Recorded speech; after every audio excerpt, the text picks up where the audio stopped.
Desa Bayangan by Urban Stories. Orang bilang rumah ini tidak pernah dikunjungi lagi setelah malam itu.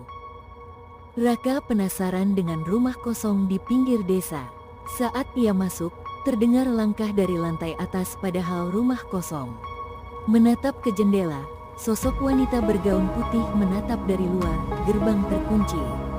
Raka berlari keluar, tapi rumah itu hilang dari pandangan. Setiap malam, Raka melihat bayangan yang mengikuti dari kejauhan. Bayangan selalu hilang saat didekati, meninggalkan jejak kaki bercampur lumpur. Malam itu bayangan muncul di kamar Raka. Bayangan menulis satu kata di kaca, peringatan. Raka gemetar, tapi tidak tahu siapa yang memperingatkannya. Seorang tetua desa menawarkan kekayaan instan, tapi dengan harga yang tidak masuk akal. Raka mulai tergoda. Setiap malam terdengar bisikan, uang datang, tapi rumah dipenuhi bayangan. Tangisan terdengar dari lantai bawah, tapi rumah kosong. Raka sadar, kekayaannya mungkin akan menelan sesuatu yang tak bisa ia tebak. Boneka tua selalu berpindah posisi sendiri. Boneka menatap Raka, menulis sesuatu dengan spidol merah. Malam itu boneka menulis namanya. Suara tawa anak kecil terdengar di lorong gelap. Raka menatap boneka, rasa takut menjalar ke seluruh tubuhnya. Telepon berdering pukul 3 pagi, tapi tak ada suara. Setiap malam panggilan datang, nada dering berubah menjadi tangisan.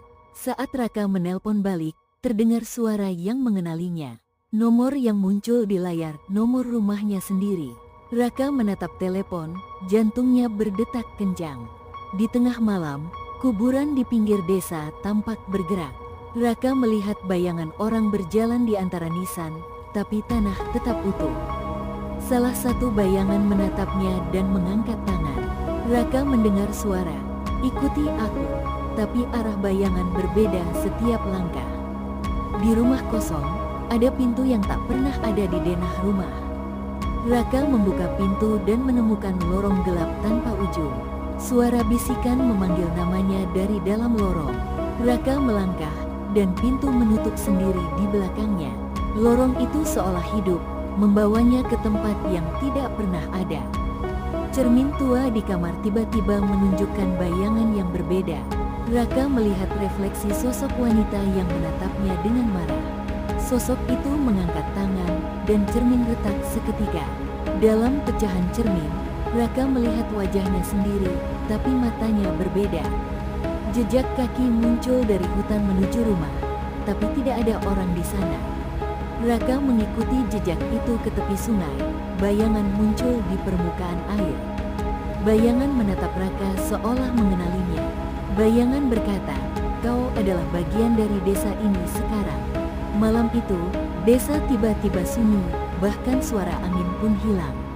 Raka merasa langkahnya terdengar terlalu keras, tapi tidak ada burung atau serangga. Dari kejauhan, sosok gelap muncul di tengah jalan, menatap Raka. Dia melangkah maju, dan semua lampu padam. Raka melihat rumah tetua desa yang biasa dijaga kini menghilang begitu saja.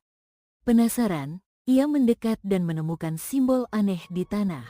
Simbol itu berpendar merah, membentuk bayangan wajah. Sosok itu menatap Raka sambil tersenyum. Lorong di rumah kosong itu tiba-tiba berubah, seakan membawa Raka ke masa lalu. Ia melihat desa 50 tahun lalu, orang-orang berbicara tentang kejadian serupa. Seorang wanita menghampiri Raka dan berbisik, "Kau harus menghentikannya." Raka tersadar, bayangan itu menatapnya dari masa kini juga. Raka menemukan buku tua berisi ritual pesugihan desa.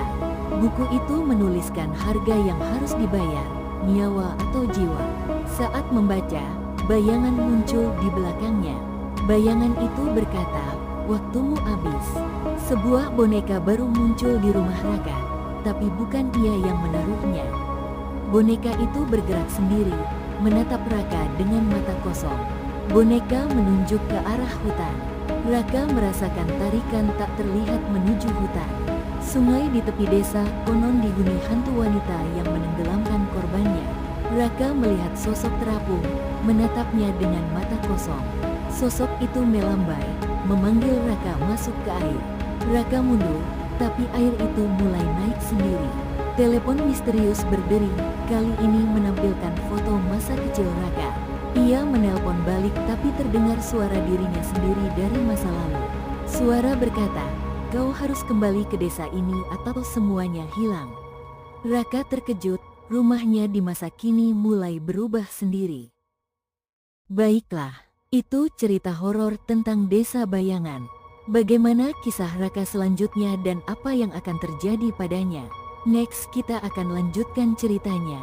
Jangan lupa subscribe dan like serta share ya biar makin banyak yang tahu cerita ini.